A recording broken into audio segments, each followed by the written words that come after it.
What is up, RetroManiacs? Welcome to the Retro Card Chat Podcast. My name's Mikey Oxberger, but my friends call me Ox. As you may have noticed, I have a slight weight problem. Yeah, it's true. It's true. Went to the doctor, said I swallow a lot of aggression, along with a lot of pizzas. And these two guys are two guys that I swallowed a lot of those pizzas with. They are Joe Day and EP Eric Kahalik. How you doing, boys? I did like some of that pausing there. Dramatic effect. Yeah, I didn't like a lot of that phrasing there. Yes, for the kids watching, because I'm sure we have people under the age of 30 watching this show. For the kids out there watching, that's from Stripes, possibly the greatest comedy of all time. I think it's on Netflix right now too. Is So it? Wow. definitely go watch it. Yeah, I own it on Amazon. Right. Yeah, I do too. Anytime, I'll watch that anytime. And that's one of the few movies too. If I'm scrolling through looking for something, I'm like, oh, Stripes is on. I'll just pop that on the game. I don't do that with very many movies. Stripes is definitely one of those. So I'm a little disappointed though. You didn't give me the no. I didn't want to throw you off. I didn't want to throw you off. I apologize. I apologize. Waiting for it. Whenever anybody leaves the office at work, I always say to them, "You can't go. All the plants are gonna die." Most people don't get that quote. Even people haven't seen that movie, but I love it. It's one of my favorite ones. You know, Tito Puente is going to be dead someday, and you're going to be saying, "I listened to him for years." I think he is dead now, right? When he died, I got like a news notification for some reason on my phone that Tito Puente died. I'm like, I gotta watch Stripes today. I forget when it was. It was somewhat recently. And I'm like, I gotta throw on Stripes today just for that line. Yes, great movie. Go watch it. Don't How's watch it going, us, boys. Yeah, no, watch us, then go watch Stripes. Okay, all right, that works. We're funny too. Yeah, put us at 2x speed today, just today, and then you'll never understand EP if you put us at 2x. I had too much caffeine today, guys. I gotta warn you. I can't. I have to watch us at like half speed just to be able to go. Oh, that's what he said. Okay, that's what he said. Yeah. Joe, I did show you boys this before, but apparently, if you like subscribe to YouTube Premium or something, you can actually go up to 4x speed. Like this is one of the. Remember when we talked about PSA and like. What could PSA do to like get us to buy that subscription? They were sending out surveys and things like that. If YouTube did that and 4x speed was one of the options, EP was like, yeah, I'll pay for the subscription. I'm kind of surprised. I would not be surprised if EP, you are now a YouTube Premium member to get 4x speed. Imagine all the additional content you could watch, my friend. I feel like that is something I should consider. Don't want to pay for a free service. Like I'm really not a big fan of doing that. But in some cases, it's worth paying a little extra money to get rid of the ads, or for Netflix or whatever, and maybe to watch it 4x speed. That is a thought. I'm dreaming about it right now about what it would be like. I was in your car.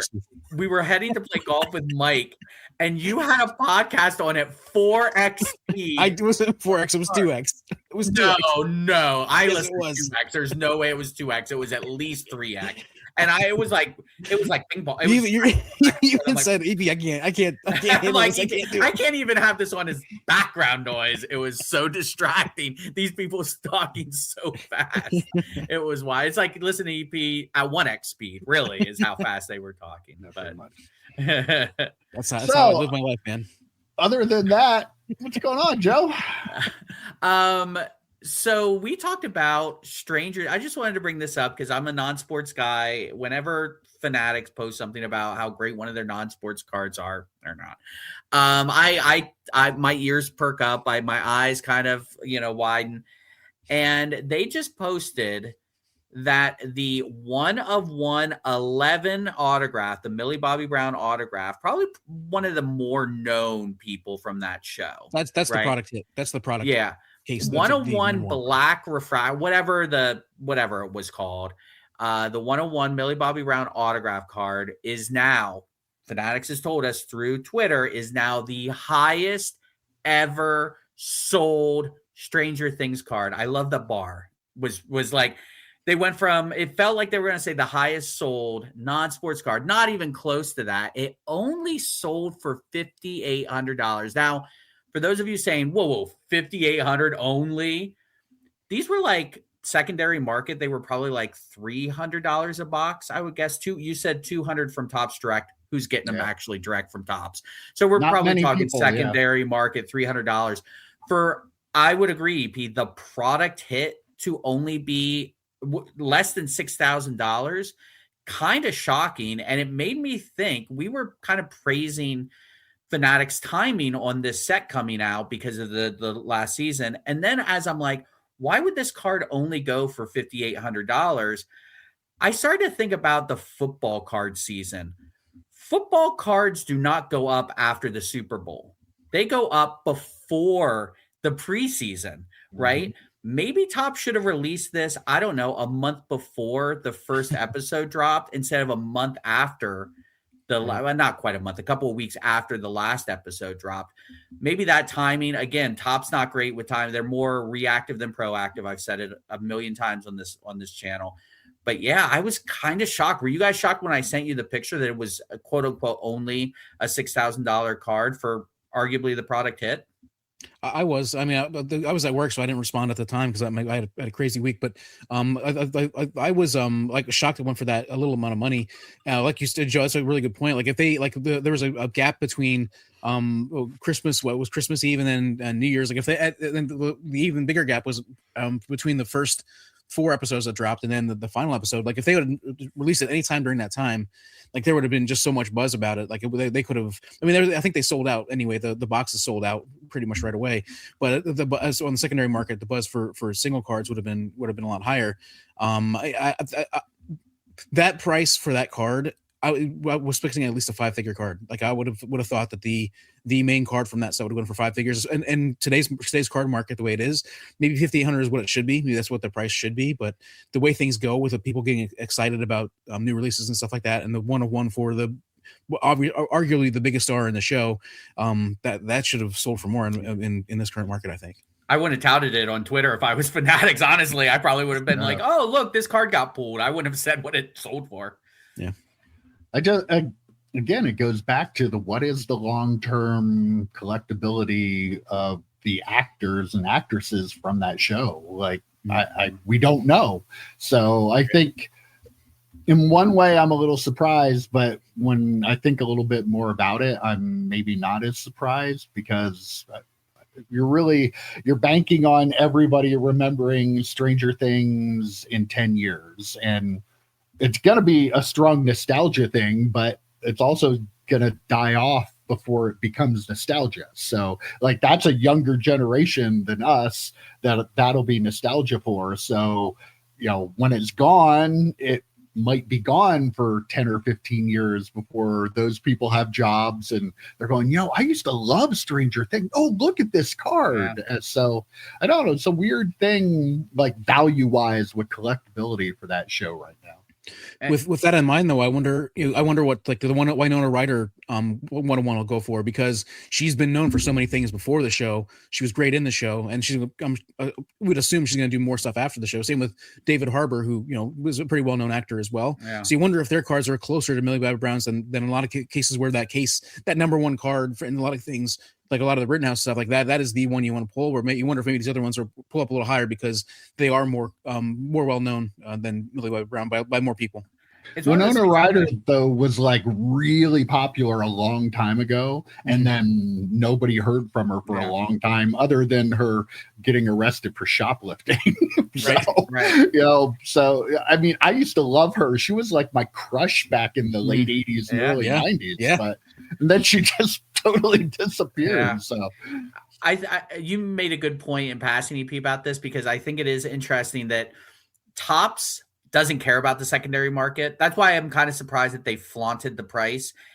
They only care that they sold out. You made that point. They sold out. Right. So why do they care when they release it and what the singles go for? But to Mike's point, like, I don't think Stranger Things and Dustin, if you're listening, I apologize, close your ears, but I don't think Stranger Things has like the long-term viability of Star Wars, Star Trek, Marvel, DC, these huge properties that have been with us for a century almost in some cases. So like, I don't know. I'm with you, Mike. I don't know what the long-term viability is, but at the end of the day, long story short, I'm shocked by that price. I thought, to your point, EP, it'd be like probably a $10,000 card, maybe even more. What's new and exciting with you down there, EP? Oh, nothing crazy. I haven't done. I bought a couple things here and there, but I haven't done anything exciting card wise in a little while. So, that's it. Don't have anything exciting to go. Yeah, I've had work. I said I was texting you guys. I think yesterday I said January has been 4 months long. Like this has just been a crazy month. So, I haven't had much time. I've been shipping out stuff as I do, but yeah. Should we put a GoFundMe together for him so he can get some cards and get back in? I mean, he has plenty. I got plenty of cards. I got cards. He does. Yeah. If I could levitate, make them all levitate, I could pick up the entire house. Well, I do want to make a channel note. We were asking you for questions for the question and answers this Saturday. That video should be up. If it's not up, something went wrong. Maybe I died. I don't know. Who knows? Oh my!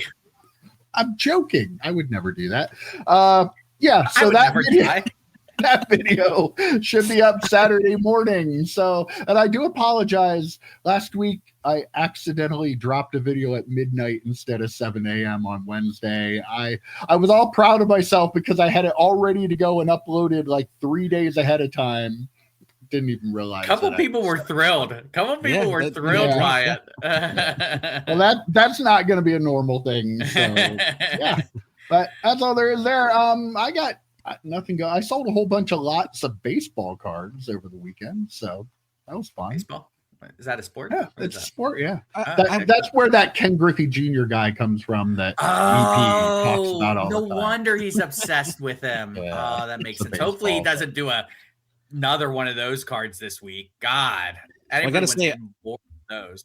It's January. I saw a TikTok. It was just great plays by shortstops, and just it was like a 10-minute video, but it was amazing. Got me excited for the baseball season. So I'm a little pumped, more pumped than usual for baseball season. So what's that? He wasn't a shortstop though. He was but I'm just talking about baseball.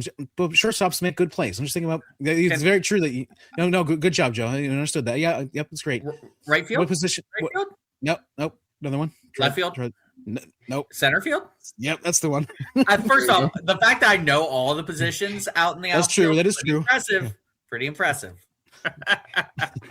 Well, we put the bar really low for Joe on this show. I fall asleep during baseball, dude. I mean, it's rough. I'll go live and I'll enjoy it because I'm pretty in the bag when it happens. No, but Joe, yeah, that's about it. It's a great game to get drunk at because there's not much going on and you can just get up and go get beer like pretty regularly. So that's fair. Yeah, that is fair.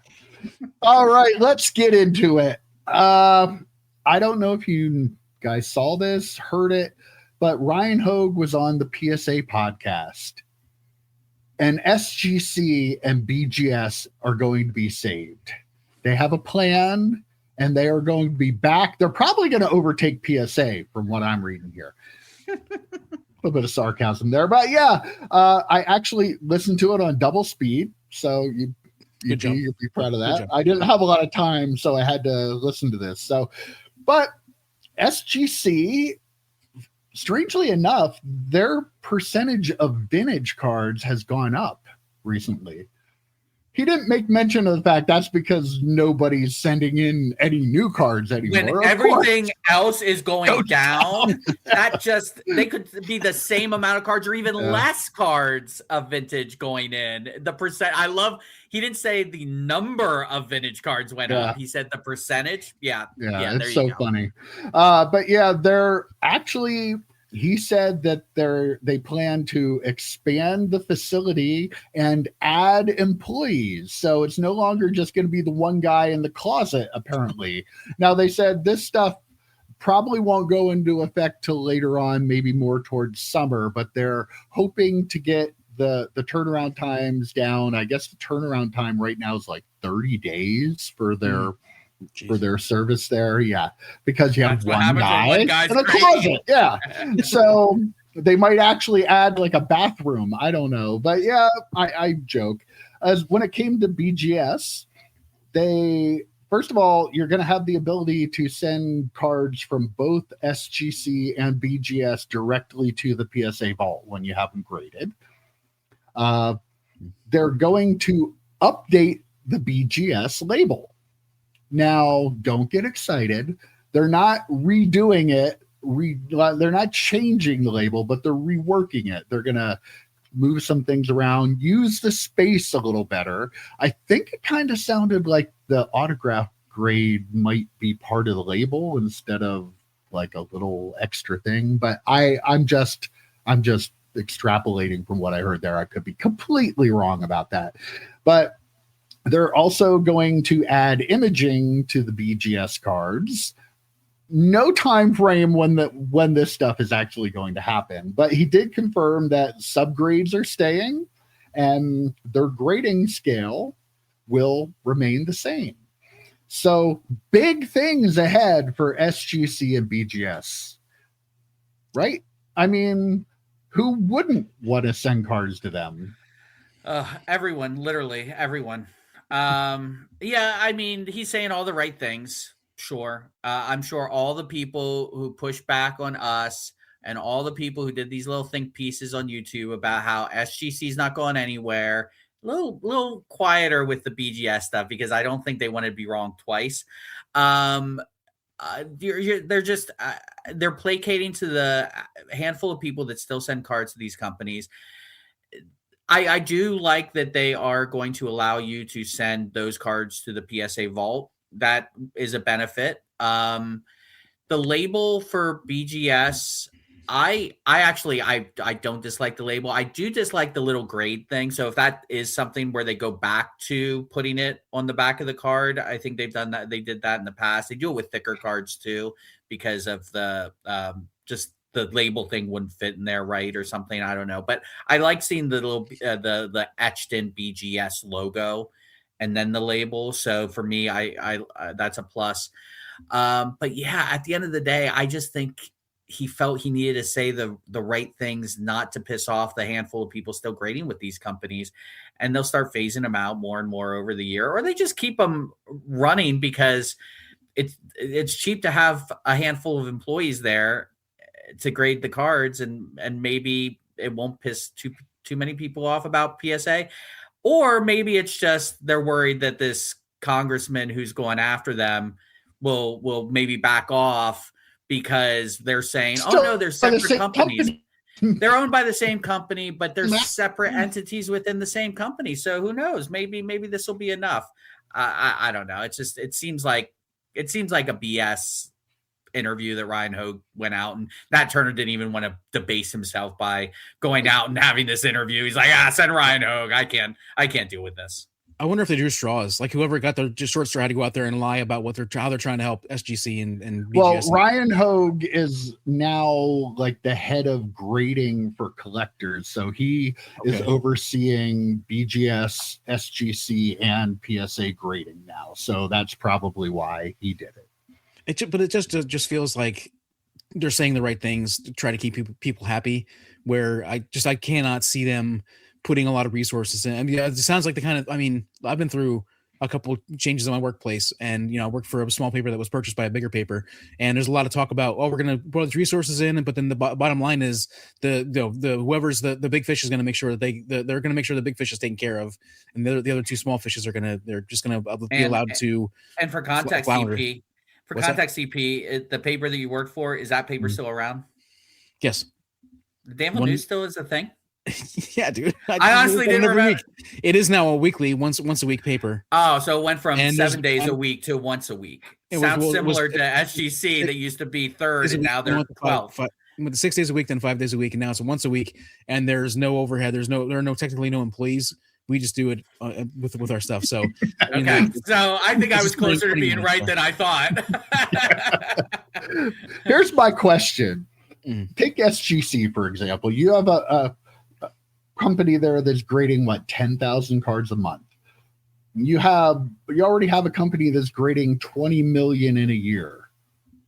Where does it make sense business wise? Like, my business mind's looking at this and I'm saying, why are you going to spend money to try to expand the company that's grading 10,000 a month when you are grading 1.5 million a month, and that money would be better used to expand the side of it that's actually doing all the business. He can say what he wants, but I don't understand why do they need to keep SGC around? Why do they need to keep BGS around? They're not grading many cards. We'll see what BGS's numbers do over the next 6 months, but SGC in particular, you've already let that brand die. You already took the graders from it. Why would you take the graders and then replace them with more graders? I have a hard time thinking this is actually something that's going to happen, because I don't know why it would. Why would they waste the money to build up the brand that's their weakest brand? Yeah, I mean, maybe it's one of those situations where it's like, okay, it's a lost leader kind of thing. Like, if we keep them open, maybe I don't think they're into lost leaders at PSA. Yeah, I don't think so either. But if you think about it, you don't want to. Again, at the end of the day, if you only have two grading companies to go to between PSA and CGC, you're going to do it anyway. You're not going to boycott PSA if they get rid of SGC if you're an SGC person, or BGS if you're a BGS person. You're probably likely not going to boycott them. That being said, there would be a lot of vitriol from the 7 or 8 people who still submit cards with SGC. So maybe they want to pacify them. I really don't know, because they can't think in their heart of hearts and their wallets of wallets that this makes sense. Right. So there's something there. I don't have the conspiracy hat because I don't have a conspiracy, but there is definitely something there. There is no way that they're doing it for the betterment of the hobby. If they are, it'd be, I guess, the first time. So I guess first time for anything, they're actually doing something to better the hobby. It can't be that though, right? Like, there is no way these billionaires walk around with their big gobs of money thinking, how can I help the little guy? Right. So I don't know what's going on. There is a conspiracy here. I just don't know what it is yet. Comment down below if you have an idea. What's a big gob of money look like? Like, how does it held together? Like, what is a big gob of money? I'll send you a picture after the show. Right. EP. I got some down the den. Okay. All right. I think the maybe the important nugget. I wonder if maybe the important nugget here is the PSA vault thing, sending stuff to the vault. Because I wonder if they need cards in the vault to help fill out some of these repack things. And I wonder if, and obviously it's a small amount compared to what PSA is already doing. But there's some people that they prefer to send all their vintage slabs to SGC. They send anything cards to BGS, like that kind of stuff. So I wonder if they're just making sure that all that stuff's getting funneled in. I wonder if somebody looked at their numbers and said, listen, if we can find a way to get more cards in the PSA vault than just our other cards, why don't we do that? And I wonder if that might be part of it. It's, again, a small amount compared to what PSA is already doing. But I wonder if that could be it. He talked about the headquarters for BGS too, and he said about how big the building is. Now, I took this as, oh, look how big that building is. Oh, Montgomery Burns. So I mean, who knows? Maybe they'll open up a PSA office in Plano, Texas. They opened one up wherever. Did they open one up in like located. Austin? I thought they had one in Texas. They have a ticket grading places in Texas. I think SGC is Boca Raton, right? I think. Yeah, that's what it is. They kicked SGC out of their space and gave them a little spot next to them. That little imagine the people in their office boxes, their cardboard boxes, like sadly walking from their big SGC office over to a cubicle next door. It's like oh man, here? Really? Yeah. He also talked a little bit about AI. I'm trying to pick some things out of what he said here. This wasn't all verbatim, but he was talking about AI being used to assist. He said it's still a human company for now, but he also talked even just saying still, it's still a human company. Yeah, exactly. But he said that they use stuff for accuracy and for turnaround time. They've automated some processes, things that used to take 5 people to do that now they can do automated with taking the pictures and stuff and of the cards. first ones when they come. I don't know. I feel I see this like robotic arm picking my card up and bending it. Now we know why our cards get damaged. Right. I could be totally wrong, but that's what I'm seeing in my head. And as you're describing it, this is probably wrong, but I'm picturing 5 people like the Three Stooges meandering around trying to take this picture of one card. One person with a camera and then 4 people helping. Like I need to know what these 5 people are doing. But 5 people just lost their job is what I heard. Yeah. One holds the flashlight, one has the camera, one flips it, and the other one documents. Oh, I was gonna say the other one like shakes some dust on it. Got to get that dust in there. So one good thing that they're doing is though they're sharing anti-fraud information across all platforms now. So they're trying to eliminate, what they're doing is making sure that if you send it to PSA and they say it's fake, that both the other places are going to say it's fake. Right. They're not sending it to CGC. Yeah, exactly. I'm guessing they're not sending it to the number 2 company. Yeah. So look at us, Congress. That would be good for collectors. Doing good things. Yeah. That would be good for collectors, though, if CGC and PSA actually exchange that information as well. But again, why do that? Only good for collectors if they can make money off it. I mean, that's the hobby. Yeah. They're all about collectors. Big C. Well, not collectors, little c. Another company that's all about collectors, Fanatics, right? They are here. Big C or little c? Big C. Big C. Yeah, they are here to grow the hobby, to have more people come in, to get more people to enjoy stuff. It's definitely not about making more money. Regardless of whether or not you heard Michael Rubin talk at the National Retail Federation's big show last week. I was there, actually. Were you? I thought you were. I was at another place, but I'll talk about that later. Fanatics is going to launch a credit card, for the hobby, for the collectors. Definitely, this will not be a problem at all, I'm sure. Of course, they're expecting to be able to turn it into $1 billion industry for them. I bet. Not sure how that's ever going to happen, but they will be able to use rewards for things like merchandise and for I do love rewards. Gambling. Yeah, you can even gamble with your rewards. So really excited about that. He talked about a bunch of things. The cards and collectibles part of their business is worth $4 billion. They're a $13 billion company, Fanatics is overall. He wants to grow it to a $30 to $50 billion company. So our cards are not getting cheaper anymore. Goodbye, flagship. Goodbye, Tops. Yeah. He talked about sports betting, which actually loses money for them, but they expect it will be profitable by 2030 and will be one of their most profitable businesses. So they're losing money. We're paying for it with the box prices because they're losing money on their sports betting. The credit card will launch this spring. And like I said, you can use your reward points for merchandise and tickets and betting. That's interesting that you can use your points to lose your points of the sports betting. Yeah, and that's very similar to casinos with their rewards programs. Oh, hey, we'll give you an extra $100 to gamble with because they know when you use that free money. But then this is a credit card. Yeah, you're earning this by paying interest on. It's just No. But if you can use, don't get the credit card. Don't do it. Yeah. Don't let Joe talk you into using the points. No.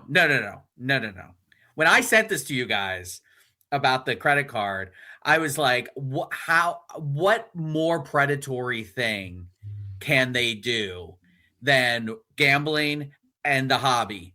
There's only one thing even more predatory than those two things, and that is a credit card. Absolutely 100% full stop. My point about the points is they're letting you use those points to gamble because once you get that dopamine hit of the free, using the free thing, then you're going to start putting money into it. And I wouldn't be surprised if they let you use the credit card to actually buy into their sports betting, which is also very dangerous. So yeah, this is Yeah, but if I do that, I'll get rewards for what I play, and then it'll be like I'm winning money even if I'm losing. Yeah, it's an Ouroboros. You're just eating your own tail into bankruptcy is what's happening. And, Ruben's saying, like, he said it in a very political way that, we think the credit card will be our most profitable sector. Instead of saying it the real way, the credit card will be our most profitable sector because people are going to go into massive debt and have to pay a ridiculous amount of interest. We talked about the 5 stupid things collectors do in this hobby. Putting the hobby on a credit card could have been number 1 with a bullet, in my opinion. And this is what they're doing. They are giving you that opportunity to hang yourself. That is all this credit card is. So if you do that, eBay has a credit card as well, which is predatory, in my opinion. This is bad news, but it just shows you what type of people that are running Fanatics right now. They are the snakes of snakes who only care about their bottom line and their big wads of money. Yeah, don't put the hobby on a credit card. Actually, number 1 through 100, right? Like, I mean, it could really easily be that. The first thing I wrote down when we started talking about this was most predatory. I mean, this feels like they've done a lot of predatory things. It recently, Fanatics with some of their stuff and the Fanatics Live, all that sort of stuff.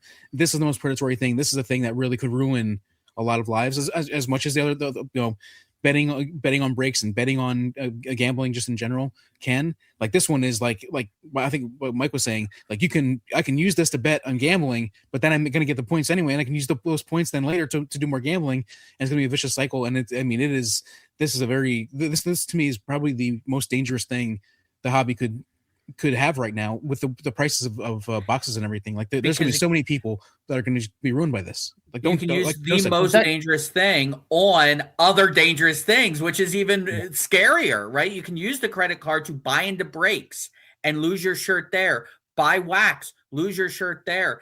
Gamble through their Fanatics Live or whatever it's called, their gambling site. Lose your shirt there, and all that you're losing your shirt on. Then you're paying interest to Michael Rubin every month because you're paying minimum payments because you maxed it out. And I guarantee you, once they max it out, guess what's going to happen? They're going to send you an offer to increase your credit limit.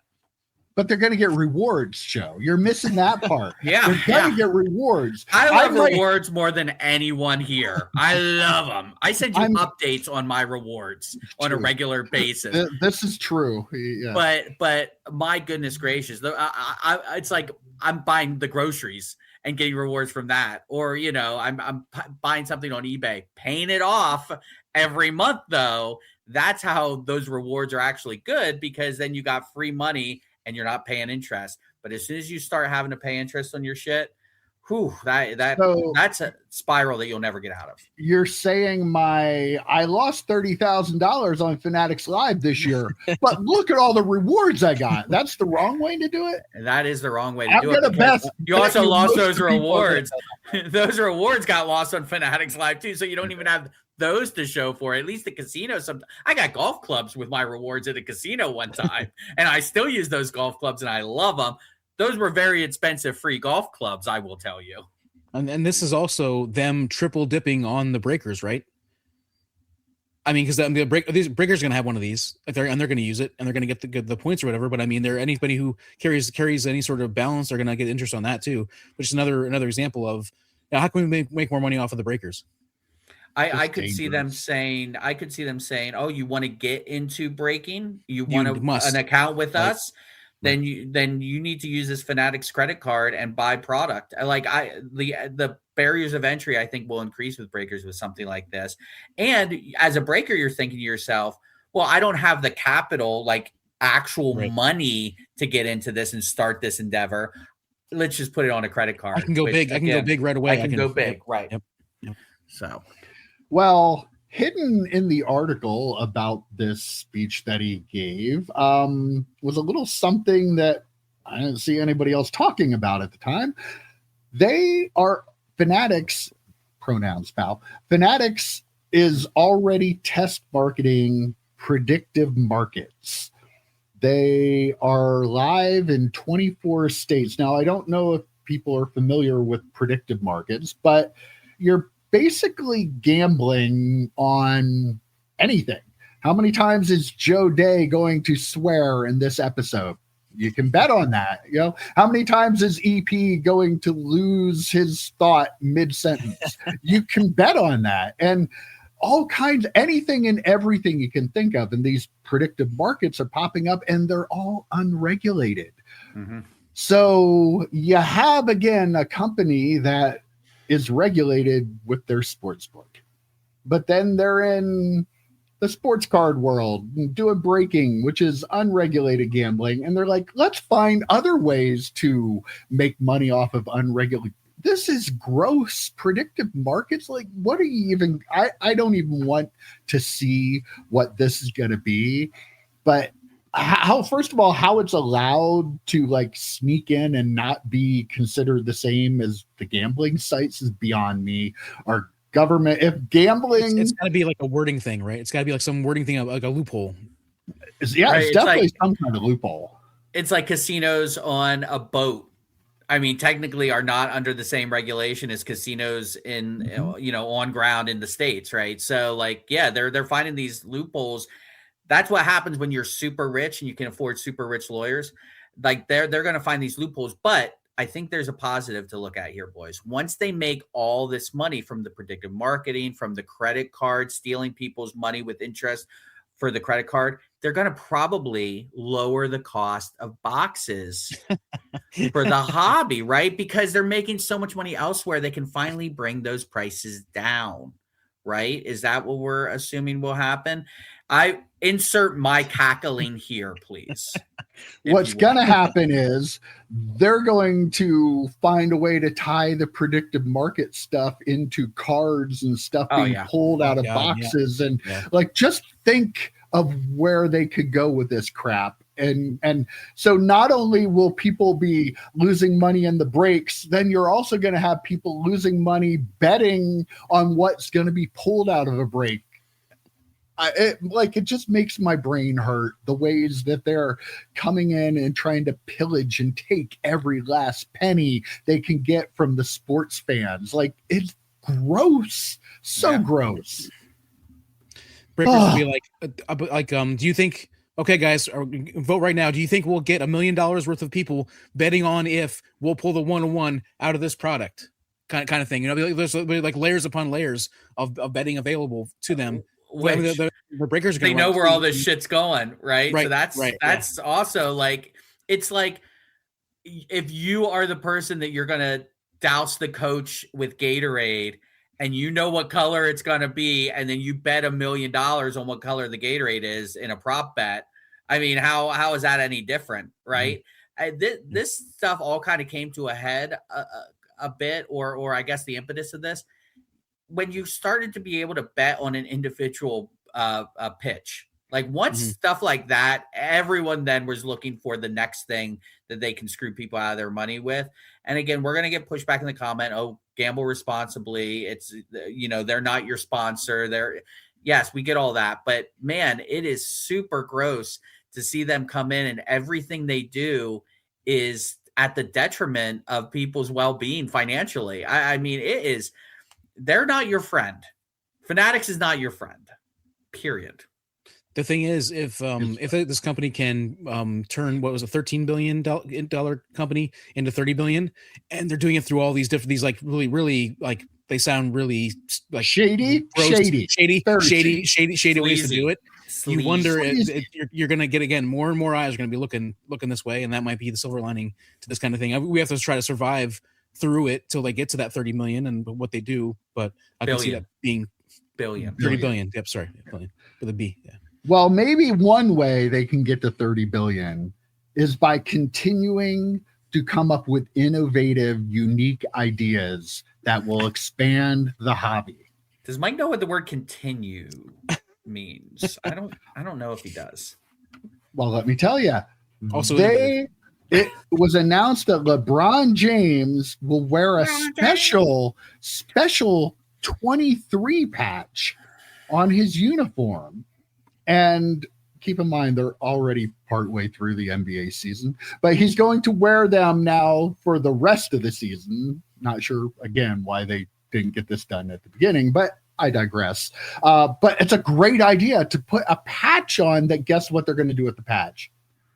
They're going to use them to make ultra rare trading cards. And notice I said use them, not it. I used the plural form because there's more than one patch. He's wearing them the rest of the season.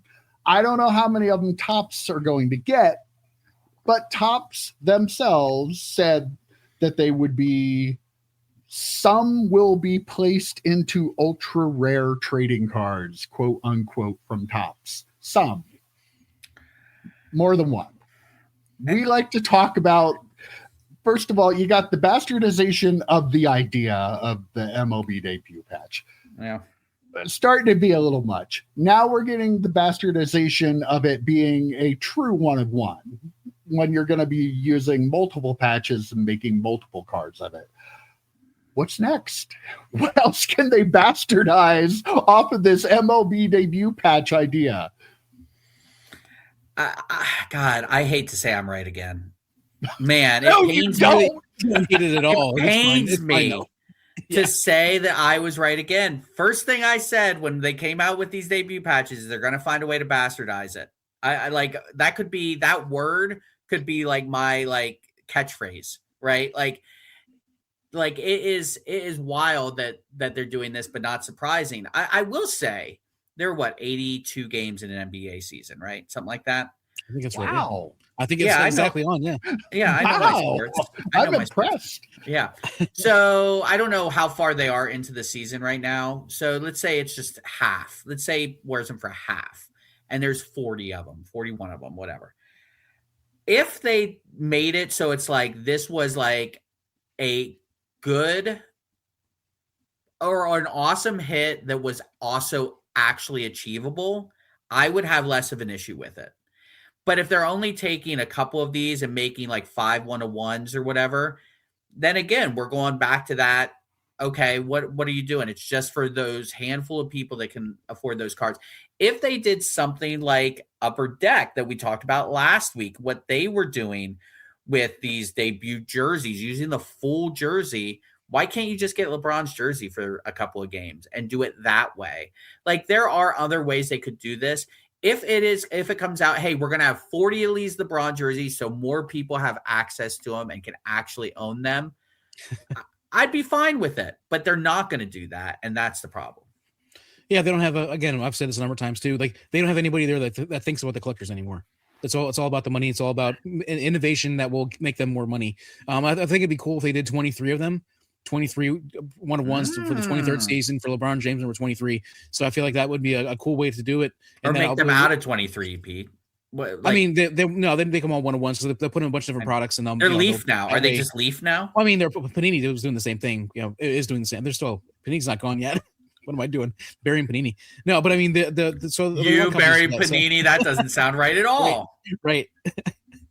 Now, I like the idea. Listen, and concept is cool. 23rd season, where's number 23? I like that, but again, it's all a ploy. They're gonna make it so there's only like you said, 5 of them available. They're going to be in the highest end products, or maybe they create a product just for this card to be the Mercury. Chase. Yeah, like a Mercury type product. So yeah, who knows? But yeah, like I said, there's not a collector left at Fanatics / Topps. So it's all about the money. It is all about the money. They could buy a jersey up and cut it up and do 23 of them to celebrate. Like it just everything doesn't have to be a patch.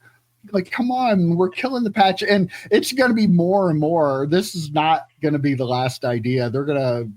This gives them ways to make more cards out of them and use one thing to sell more products. And pretty soon, it has to be within the next year that they find a way to do the older players, the Ken Griffey Juniors and all those guys like that. It's coming. I'm not sure how they're going to do it, but they're thinking of a way because they don't want to be limited by just one card with one patch. And you know, they had a couple of the gold logo man patches. Now they're up to half a season. I looked it up. The Lakers played 40 games. So LeBron will probably play 10 more the rest of the year because he doesn't play very often. But yeah, that's a basketball joke. But yeah, so where's it end? Do they going to have 180 some for baseball players? I mean, what did I say when we first talked about this? I can't wait to see the Shohei Ohtani debut patch. That was my joke. And honestly, it's gonna happen. They're gonna find these ways to innovate, reusing the same thing over and over again. That's what they're kind of known for. They're not at this point. They're again proactive versus reactive. They're not the good one. The thing is, they can this whole LeBron thing. Well, the debut patches too. Like they are saying to MLB and to NFL and NBA and to WWE even, like, you need to put these on your uniform because we need them for the cards, and the companies are agreeing to it. So they can literally just say, okay, well, this week is Ken Griffey Jr. or Saturday is Ken Griffey Jr. Day in MLB, and that's how you get your Ken Griffey Jr. patch. Like I could totally see them doing that, and then they figure out a way to even go further than that. Like there's plenty of opportunities for them to do that. Be a good idea. I was just thinking of it, like, for example, like I forget what week it is, but it's the My Cause My Cleats. Wouldn't it be cool if they went to an auction, bought like AJ Brown's cleat because he wears the paint, I think, for breast cancer anyway, but like they bought a player's cleats and then cut them up and put them into cards or something like that. Like there are ways to do this. The players, when they wear camo during the military week or whatever, breast cancer awareness week or something, there are ways to do this that would be fun, and they could get like more collectors could have an opportunity of this. But just the fascination they have, again, are they just Leaf now at this point? Everything's a 101. Well, and then when you get something that's not a 101, you're like, oh, what's this garbage? Kind of like you do when you open up a Leaf product. Oh, this is out of 3. Throw that away. Yeah. Well, also like those breast cancer cleats and the camo cleats and that sort of stuff, that would excite collectors. Like collectors would be very excited about that, and so they're not thinking in those terms. Like again, like it goes back to that whole thought that stuff that true collectors really would want and would be excited about. They're not thinking in those terms. Not thinking about that. They're thinking about what they can make most money. We could change this whole thing. Right. Turn it all around. We'd have them making $50 billion in no time. Could you imagine how much the boxes would cost if we got our way and we're like trying to telling them all these ideas, things they have to do? Yeah. We have to put manpower in. We can't just Photoshop that. Are you serious? The EP is like, but nothing can cost more than $50. And a puppy. Well, we talked about 2026 tops last week a little bit, and Joe laughed at me a little bit too. But they did finally come out with the image, cackled at me even. So here is the design of the 2026 Topps Baseball. EP, you're the Topps Baseball expert here. What are your thoughts? I think it's good. I like anytime they put a border on a card. I'm a big fan of borders, black or white. Like as long as they're not like weird. Like they had that one blue one a couple years ago, like 2005, where it was just like super duper, like a light blue that was just or like a really charged blue that was just kind of look weird. But the white borders look good. Here's Joe. I don't like the Shohei Ohtani photo choice. I don't like that at all. But I do like the design. I saw some people online saying, "Oh, this was made by AI." I don't think AI could make that design. So I'm okay with it. It's not the greatest design ever, but I think it's pretty good. Joe, 2005 was more than a couple years ago, by the way. Oh, was it? Okay. I like the design. I'm a little worried about, like, there's the left side of the border there has like a fabric design on it, and then like there's nothing on the right. It kind of fades into that. So I don't know. I might not be a big deal in person, but yeah, I think it's pretty clean looking design. I like it. I think that's that fade is that maybe the reason why I don't think AI made it. I don't think somebody actually put some thought into doing that part of it at least. Is it just me, or is that card wildly off-centered? It feels thicker on the right, and it feels thicker on the bottom to me. I don't know. Yeah, it is. Like there's also a drop on the box, and I wonder if that is part of the. What we got, so that would be up to the grader, though, right? Like, yeah. I don't know. Like that's wild that they're like, let's put an off-centered card as the card that we're going to use. It looks like a clean design. It kind of actually reminds me of like if 90 MU and 91 MU had a baby a little bit, because it's got the 91 MU vibe to it with the like the shape of it, and then but it's got the white border, which was 90. So yeah, I mean, it's fine. It's a baseball card. Yeah, and I'll salute the last year of Topps flagship. It looks nice for their final iteration. Yeah, going on top on their 75th year, you're just deciding, okay, you know what? We've done flagship for enough years. We quit. Time to. That's it. I mean, Mike, you did push back on me about the lost leader thing with BGS and SGC. Is this not a lost leader a little bit, considering that they because they print so much of it. Yeah, they could put a ton more chrome. They could put a ton more chrome out there. Yeah, but they charge more, so they wouldn't sell as much of it. And by the way, since I got cackled at last week, I want to say that I did order 2 boxes from Topps, and they were only $99.99 a box. There you go. So I was wrong. Whoa. Mark this date. No. We're gonna pull back the curtain. It's actually Sunday. It is Sunday, the 18th of January, 2026. I don't know what time it is. 12:37. We need to put the time. Now to be fair, I use the line in the words of Jerry Orbach from Dirty Dancing: when I'm wrong, I say I'm wrong. So I've definitely admitted I was wrong before. I'm shocked at this price, and I'm also shocked. I'll find an EP. Watch our shows sometime. But I am honestly shocked that they're only $100 a box. From what it sounds like, the prices are coming down across the board, right? So congratulations, all the collectors out there taking victory laps. It's very nice to see that Fanatics and Topps will be lowering their prices on all their products. It is good to see. So we can go forward with that. Fantastic. Yep. And I got 2 boxes, so maybe I'll rip 1 or 2 on the channel and, not be able to say half the names because I don't watch baseball all the time. But I'm sure you'll get a huge hit, Mike. No, I don't usually. But hey, you never know. I might. Never know. You could get a 101 Shohei. Who knows?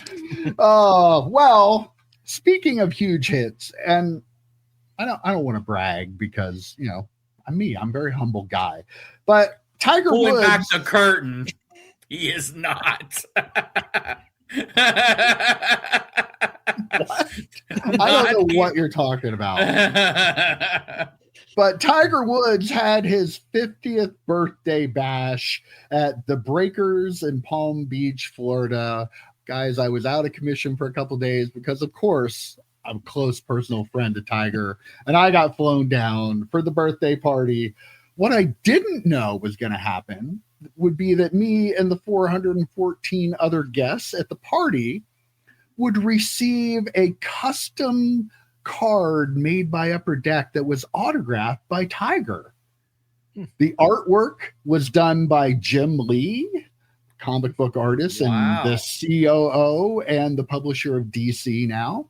Yeah, 415 copies of this made. You have to, I should have gotten a picture of this one up. Maybe when you guys are talking about it, I'll look for a picture quick. But beautiful. But can you just show us yours? Can you just show us yours? Yeah. You were there. I'm not allowed. Did you sell yours already, Mike? Did you sell it already? Knowing Mike, he definitely sold it. It was in a stack sale somewhere for sure. No, but yeah, custom made by Upper Deck. Tiger gave away autographed Upper Deck custom cards drawn by Jim Lee for his 50th birthday. I'm so excited to have it. Yeah, this you sold it. This hits all the check marks for me. I mean, Jim Lee, his art is phenomenal. It's I mean, if you read X-Men in the 90s, you know Jim Lee, right?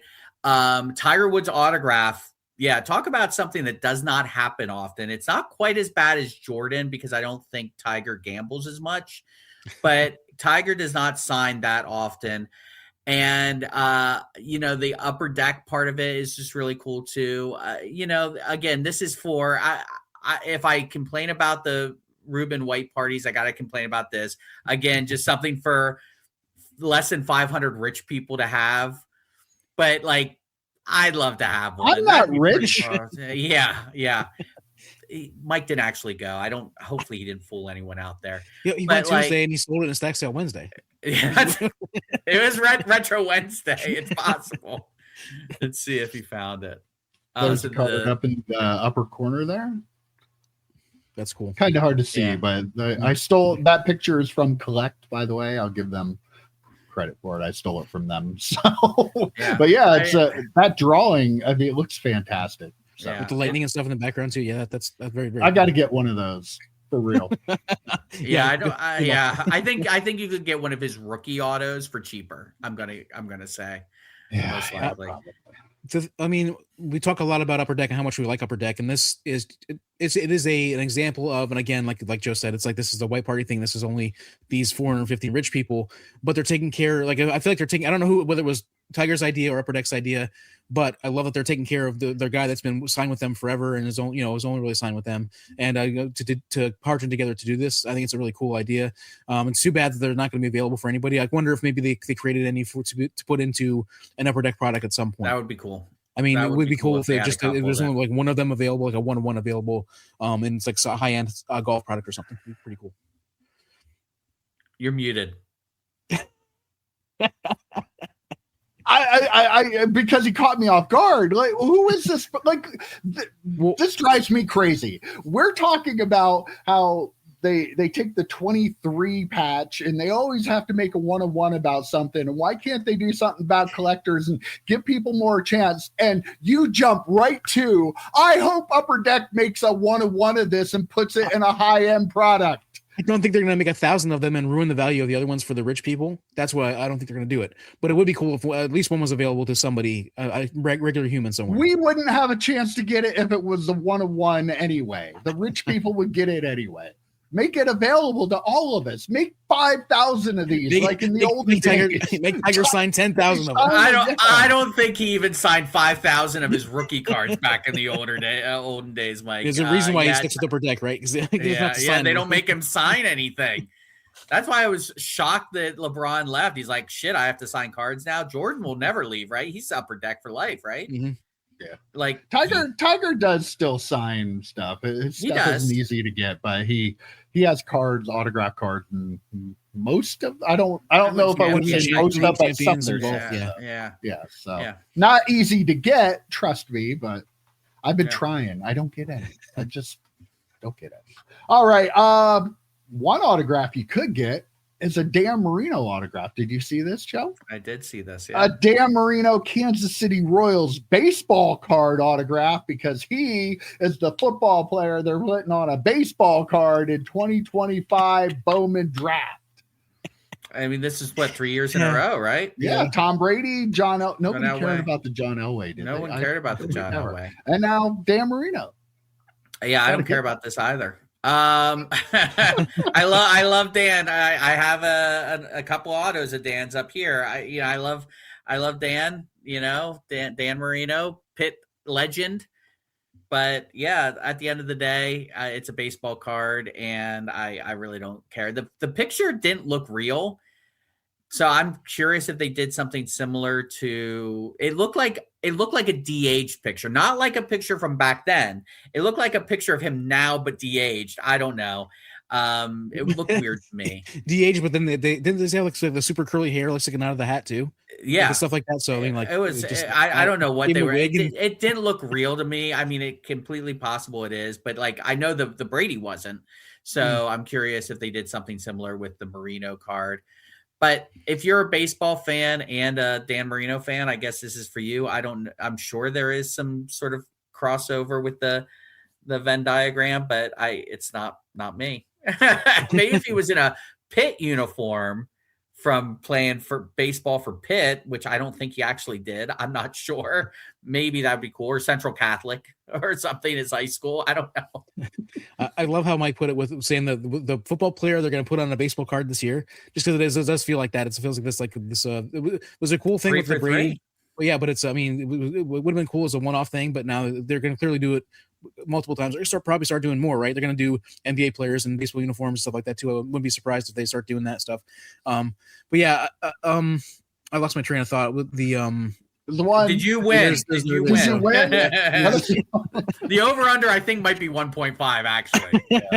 So. The problem is when you start with Tom Brady, and no disrespect to John Elway and Dan Marino, when you do it for Tom Brady the first year, everything else is going to seem less than. Yeah. So like, I agree. This would have been a much better 1 year thing with Tom Brady and just make it a fun thing.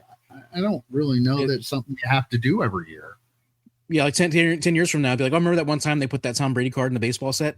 But that 10 years from now, they're going to have like multiple baseball players in the football set and everything like that. So it won't be new. It won't be like interesting or exciting. The thing I was going to ask is, I wonder if somebody's going to figure out what player, I did get it back, what player they photoshopped his face onto. Yeah, like they did with the Tom Brady one. Like we're going to figure that out. That's going to be interesting to figure out.